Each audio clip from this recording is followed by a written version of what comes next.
A judge fined a royal guard for disrupting court in costume, thinking he was just there for show, but then the guard spoke, and within moments the judge realized he just picked a fight with a Cambridge-trained legal expert.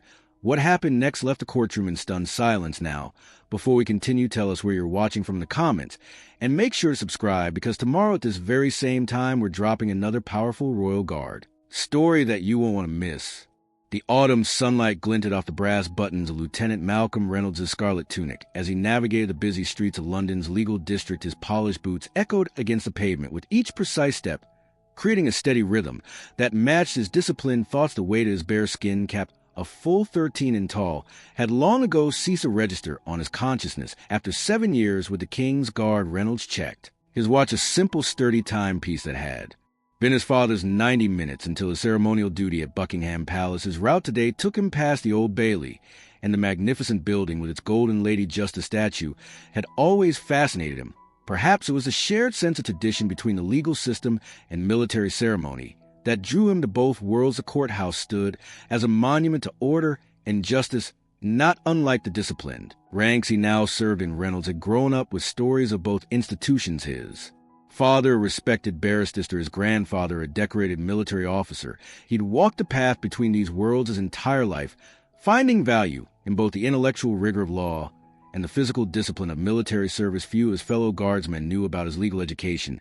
He kept that part of himself private, finding satisfaction in simply serving without showcasing his credentials. Plenty of time, he murmured to himself, slowing his pace as he approached the courthouse steps. A public hearing was in session, something about a property dispute he'd read about in yesterday's paper. His interest in law wasn't merely casual.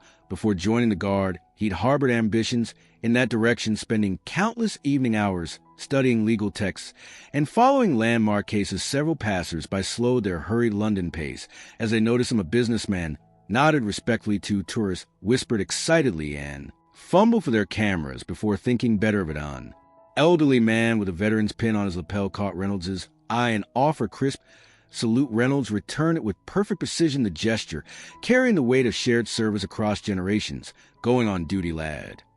The veteran asked. Not for another hour and a half, sir? Reynolds replied with a slight smile. Thought I might observe the Webster hearing inside. The veteran nodded approvingly. Educational use of your time. Carry on. As Reynolds climbed the courthouse steps, he felt the familiar weight of responsibility that came with the uniform. Even off duty, he represented something larger than himself, a tradition of discipline and service stretching back centuries. The heavy oak doors of courtroom 6 opened silently under Reynolds' white-gloved hand. Inside, the wood panel room buzzed with the subdued energy of legal proceedings in progress. Reynolds slipped through the doorway with military efficiency, his movements precise but quiet as he sought to minimize any disruption. Despite his care, the vibrant scarlet of his uniform created a stark contrast against the courtroom's muted palette of grays, blacks, and dark woods. At the bench sat Judge Harold Blackwood, a man whose reputation preceded him in legal circles. In his late 50s, with silver-streaked hair and gold-rimmed spectacles, Blackwood cut an impressive figure in his judicial robes. He was currently presiding over what appeared to be the final stages of a property dispute, his resonant voice filling the chamber as he questioned the plaintiff's counsel. And you expect this court to believe Blackwood was saying his words carrying the practiced rejection of a man who enjoyed the sound of his own authority, that your client was unaware of the easement, despite it being clearly documented in the original deed. The solicitor shifted uncomfortably. My client maintains that the document provided during the sale did not. Yes, Blackwood interrupted with a dismissive way. We've heard that particular claim already. His eyes swept the courtroom with the satisfaction of a conductor before an orchestra, clearly relishing his command of proceedings. Reynolds located an empty seat in the back row and maneuvered into it. With minimal disturbance, the bench creaked softly beneath him, the only sound marking his arrival. Still, the crimson uniform inevitably drew attention. A young law clerk glanced back, did a double take, then nudged her colleague. Soon a subtle wave of whispers and turned heads rippled through the gallery. Judge Blackwood, deep into what was clearly a well-rehearsed judicial monologue, suddenly realized he had lost his audience. His voice trailed off as he followed the collective gaze to the scarlet uniformed figure sitting quietly in the back row. The abrupt silence amplified the shift in attention. In his 27 years on the bench, Blackwood had cultivated his courtroom persona with meticulous care. He was known throughout the London legal community for his sharp intellect and sharper tongue of reputation that preceded him in whispered conversations among nervous barristers preparing to appear before him for the first time, he'd established himself as the center of gravity in any proceeding he oversaw until now the uniform, that bright, unmistakable scarlet, had diverted attention from him. Without a word being spoken, it was a sensation Judge Blackwood was unaccustomed to, and one he found deeply unsettling. "Is there?" Blackwood asked, his voice cutting through the silence with deliberate precision, something of interest occurring in the gallery that supersedes the matter before this court? The question hung in the air, ostensibly directed at everyone, yet aimed unmistakably at the guardsman whose presence had disrupted the carefully cultivated atmosphere of judicial theater.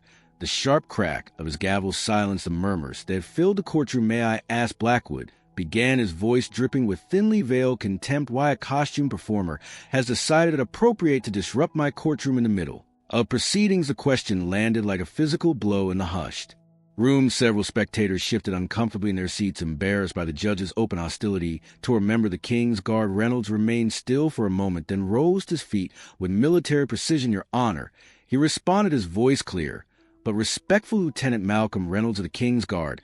I am attending as an interested citizen during my off-duty hours." The judge's eyebrows rose dramatically. "An interested citizen who chose to attend in full theatrical regalia rather than civilian attire. Interesting interpretation of courtroom decorum, Lieutenant." The court. Claire glanced up from her notes, her expression betraying concern at the judge's tone. Across the room, the bailiff straightened his posture slightly, clearly uncomfortable with the direction the interaction was taking. The uniform is standard duty attire, Your Honor, Reynolds explained evenly.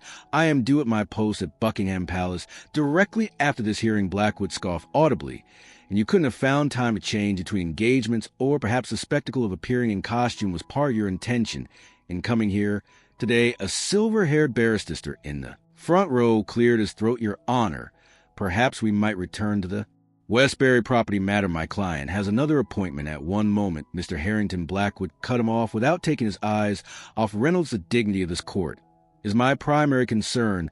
When someone enters my courtroom dressed for a tourist photo opportunity, it undermines the serious nature of these proceedings." Reynolds stood at perfect attention, his expression betraying nothing of the indignation he might have felt at having his uniform described as a costume. "Your Honor, with respect, this is a public hearing. Citizens are permitted to observe regardless of profession or attire." Blackwood's face flushed slightly at the measured response. "I'm well aware of the public nature of these proceedings, Lieutenant. I've only been presiding over them for 27 years. His sarcasm drew uncomfortable glances from the legal professionals present. "What you seem unaware," the judge continued, leaning forward over his bench, "is that this courtroom operates under specific decorum requirements. Section 42 of courtroom procedural standards clearly prohibits attire that creates distraction or disruption." The elderly solicitor in the front row furrowed his brow at this citation, exchanging a puzzled glance with his colleague. Reynolds noted their reaction, but maintained his respectful stance. Judge Blackwood pushed himself to his feet, looming over the courtroom from his elevated position. His judicial robes billowed slightly with the movement, adding to his theatrical bearing. "In my 30 years on this bench," he announced, "I have never witnessed such blatant disrespect to these proceedings. The uniform of the King's Guard belongs on palace grounds and ceremonial routes, not in a court of law where serious matters are being decided. This isn't a tourist attraction, Lieutenant." Several spectators exchanged uncomfortable glances. The property dispute that had originally occupied the court sat forgotten, its participants watching the unfolding drama with a mixture of confusion and concern. Section 42 of courtroom procedural standards, Blackwood repeated with growing emphasis, explicitly prohibits performance attire in judicial settings. He thumped a thick legal volume on the bench for emphasis, though he made no move to open it to the purported section. Reynolds remained composed, but decided one final clarification was necessary. "Your Honor, with respect, there is no prohibition against military uniforms in any courtroom. Standard, I'm aware of the judicial access. Specifically, you presume to lecture me on court procedure." Blackwood cut him off, his voice sharp enough to make the court clerk flinch. "I determine what is and isn't appropriate in my courtroom. Soldier, not you." The dismissive tone with which he said soldier carried unmistakable disdain, transforming the honorable designation into something approaching an insult. Several of the legal professionals present shifted uncomfortably in their seats, recognizing the judge had crossed a line. "What we have here," the judge continued, "is a clear case of someone using theatrical dress to draw attention to themselves in my courtroom, I wonder, Lieutenant, do you find your actual duties so lacking in substance that you need to seek validation by disrupting legal proceedings? A personal attack hung in the air, shocking. In its nakedness, the court reporter's fingers momentarily hesitated over her machine before resuming their work, capturing the increasingly inappropriate remarks. For the official record, Reynolds remained perfectly composed, though the slightest tightening around his eyes suggested the insult had registered. I'm here to observe the application of civil procedure in a property dispute, Your Honor, nothing more. Playing dress up while you do it. Blackwood scoffed. Tell me, does the palace know you're using their costume to seek attention? Elsewhere, Judge Blackwood shuffled the papers before him with deliberate theatricality, making a show of consulting legal references that no one in the room believed he was actually reading. Performance was clearly meant to convey judicial deliberation, though his mind had evidently been made up moments ago. Lieutenant, if that is indeed your rank, he began infusing the title with just enough skepticism to make his disrespect clear. You leave me no choice in this matter. He straightened to his full height, squaring his shoulders beneath his judicial robes. For willful disruption of court proceedings and inappropriate attire in a judicial setting, I am imposing a fine of £2,000 to be paid within 14 days. A ripple of disbelief ran through the courtroom. The amount was wildly disproportionate for any kind of procedural violation, let alone one so clearly manufactured. The court clerk's eyebrows shot up in visible surprise, though she quickly composed her features into professional neutrality. Additionally, Blackwood continued, warming to his theme. I am citing you for uniform violation in a judicial setting contra Section 38 of the courthouse attendance regulations. Two junior barristers near the back exchanged alarmed glances. One leaned toward the other, whispering just loudly enough to be heard by those nearby. Can he actually do that? His colleague shook her head. Slightly, her expression troubled. There is no Section 38. He's completely overreaching. Reynolds stood perfectly still throughout this pronouncement, his military bearing unaltered by the unjust penalty being imposed. When the judge finally paused, he spoke. Your Honor, I respectfully request permission to address the court regarding this matter. You've said quite enough, Lieutenant, Blackwood replied dismissively. The fine stands. Court security will provide you with the necessary documentation on your way out. He made a shooing motion with his hand, as if dismissing a servant from the front row. An older barrister with silver hair and the quiet dignity that comes from decades of respected practice rose to his feet. Your Honor, if I might speak to a point of procedure. Blackwood glared at the interruption, but the barrister's seniority and reputation made him difficult to dismiss. What is it, Mr. Harrington? Basic procedural fairness requires that the lieutenant be permitted to respond to charges before penalties are imposed, Harrington stated calmly. It's a fundamental principle of natural justice. Other legal professionals in the gallery nodded in agreement, emboldened by the senior barrister's intervention. Blackwood glanced around the courtroom, suddenly aware that his behavior had crossed from merely petty into potentially reviewable territory. Very well, he conceded with poor grace. Lieutenant Reynolds may make a brief statement, though I doubt it will alter the outcome. Reynolds stepped forward into the center aisle with measured military precision. He came to attention, removed his bearskin cap, and tucked it properly under his left arm in accordance with military protocol for speaking indoors. The simple dignity of the movement stood in sharp contrast to the judge's theatrical displays. The courtroom fell completely silent. Even those who had been whispering among themselves turned their full attention to the scarlet-uniformed figure now standing in perfect military bearing before the bench. The atmosphere had changed where moments before there had been discomfort at the judge's behavior. Now there was anticipation. Something in Reynolds' confident posture suggested that what would follow would be worth hearing. A court reporter would later describe this moment to colleagues. At public was like watching a duel begin, but only one person had a sword, and the other didn't know it. Yet the property dispute litigant, forgotten until now, leaned forward in their seats as invested in this unexpected drama as everyone else present. Thank you, Your Honor. Reynolds began, his voice clear and steady, carrying to every corner of the hushed courtroom without seeming to be raised. Reynolds' 7 years of calling commands across parade grounds had trained his voice to project without strain. I must respectfully correct several factual and legal errors in Your Honor's assessment. First, regarding public attendance at court hearings, he continued. The Court Access Act of 1981, Section 4, Paragraph 2, explicitly states that no citizen shall be barred from observing public court proceedings based on profession attire or appearance provided their conduct remains non-disruptive. G. Reynolds quoted the statute verbatim without hesitation or reference to notes Judge Blackwood's expression flickered briefly with uncertainty.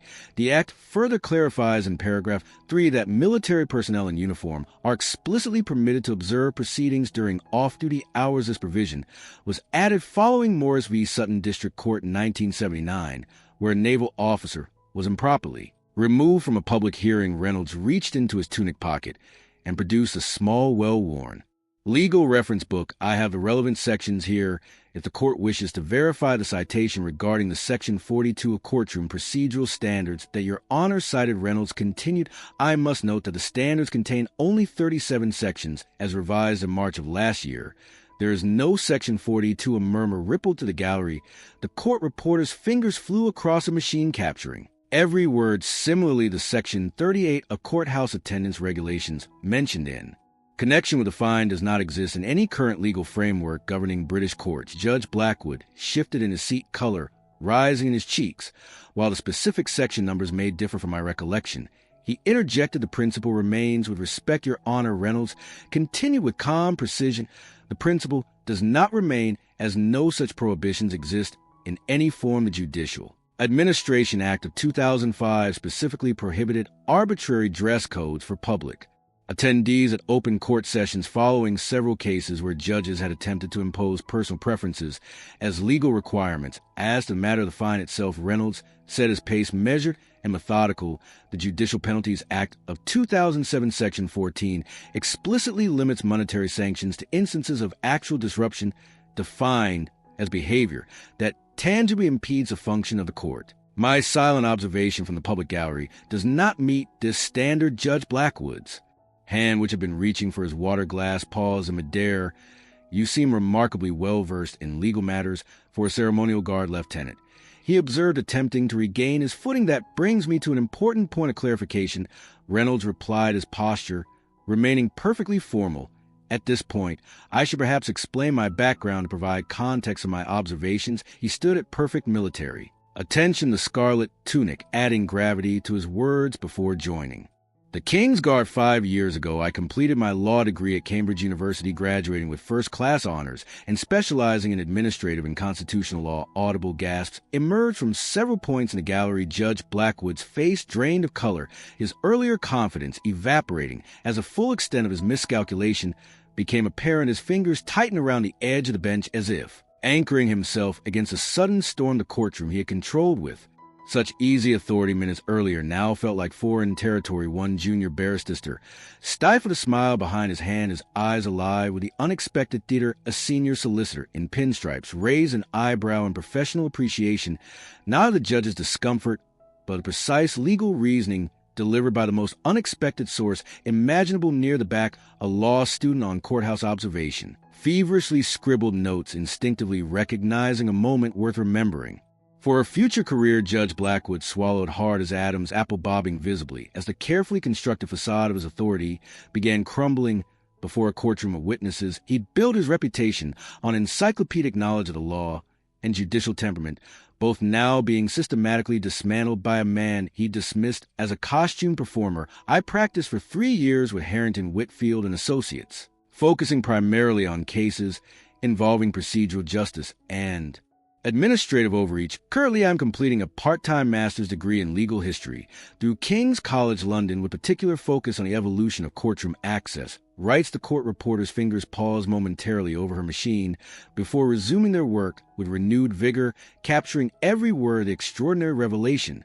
This background informs my assessment of today's proceedings.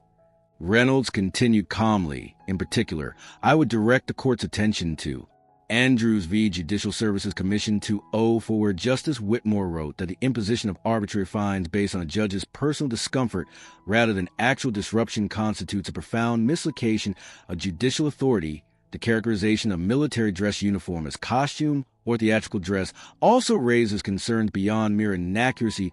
Reynolds continued in Martins v. Bedford, Crown Court 2008. The appellate division ruled that judicial disparagement of military service constitutes improper conduct worthy of review. Justice Lawrence specifically noted that the uniform represents service to the crown and nation, demanding the same respect in legal settings that judges expect for their own robes. Judge Blackwood's knuckles whitened as he gripped the edge of the bench. This theatrical display doesn't change the fact that your presence has disrupted my courtroom. He attempted, his voice lacking its earlier authority. With respect, Your Honor, Reynolds replied firmly. The only disruption occurred when you halted legitimate proceedings. To address my silent observation from the public gallery, the transcript will reflect that I entered quietly, sat without comment, and caused no disturbance until directly addressed by the bench. Your Honor's characterization of my professional attire as playing dress-up not only mischaracterizes the nature of military service, but potentially violates Judicial Canon 3 regarding respect for essential government functions. Reynolds noted the Judicial Conduct Investigations Office has previously reviewed similar comments in Hendricks v. North London Court, finding that disparagement of military or police uniforms by judicial officers undermines public confidence in the mutual respect essential between branches of government. In summary, Reynolds concluded his posture and tone remaining respectful despite the devastating legal critique he had delivered. The fine imposed is without legal foundation based on non-existent regulations and imposed in response to permitted conduct. The characterization of my uniform and presence represents a significant departure from established legal norms regarding military personnel and public court access. Judge Blackwood cleared his throat to sound unnaturally loud in the silent courtroom. His fingers adjusted his robes in a transparent attempt to regain composure, but the gesture only emphasized his discomfort.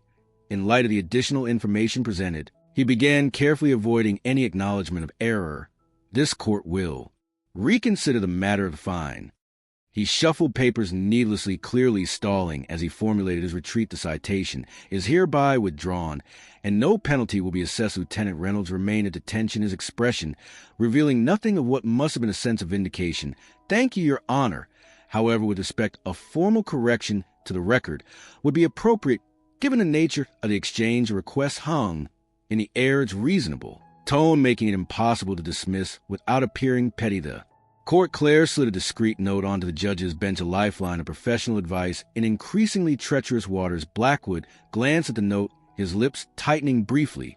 Before he spoke again, the record will reflect that Lieutenant Reynolds was within his rights to attend these proceedings and that no violation of court protocol occurred. The words emerged stiffly, each one seeming to cost him considerable effort. Furthermore, he added after another glance at the clerk's note, the court acknowledges that previous characterizations of the lieutenant's uniform were inappropriate. The King's Guard represents a distinguished addition of service to Crown. Reynolds nodded once, accepting the grudging apology with military dignity. Thank you, Your Honor. I appreciate the court's reconsideration. He prepared to depart when the judge's gavel stopped him. Lieutenant Blackwood called, making one final attempt to salvage his authority. While your legal knowledge is admittedly impressive in future court appearances, perhaps consider that military presence can be distracting in civilian proceedings.